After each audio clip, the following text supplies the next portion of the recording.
ഉപ്പാമച്ചി വിളിച്ച് I love you പറയാൻ പറ്റുമോ? ഐ ലവ് യു നോക്കാം, ശ്രമിക്കാം. ഹലോ. ഹലോ ഉമ്മ, ഭക്ഷണമൊക്കെ കഴിച്ചോ ഉമ്മ? ഉമ്മ പിന്നെ ഐ ലവ് യു എന്ന് വെച്ചാലേ എൻ്റെ ഉമ്മാക്ക് അങ്ങനെ പറഞ്ഞാലും മനസ്സിലാവുന്നില്ലടാ. കൊണ്ടാ ഐ ലവ് യു എന്നേ. അവിടെ നിൽക്കുന്ന ആരാണ് ഉമ്മ?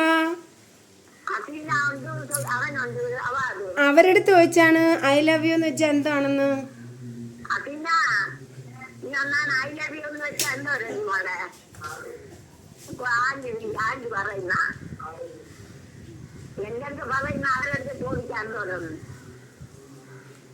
അവർക്കും അറിയാമല്ല, നീ പറ.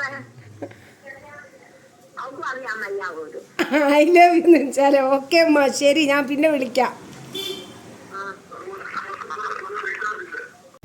കണ്ട ഉപ്പാമച്ചിയുടെ ഐ ലവ് യു പറയാൻ പോയപ്പോൾ കണ്ട എൻ്റെ ഉമ്മക്ക് ഐ ലവ് യു എന്താന്ന് പോലും അറിയത്തില്ല. ഇപ്പോഴത്തെ കാലത്ത് കൊണ്ട് മക്കളെ ഐ ലവ് യു ൻ്റെ അർത്ഥം എന്താണെന്ന് അറിയാത്ത ഉമ്മമാരും അപ്പാമാരും.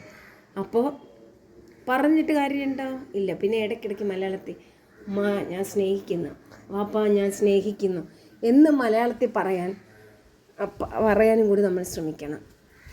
എന്നാലേ ചില പേരൻസിനത് മനസ്സിലാവത്തുള്ളൂ. അപ്പോൾ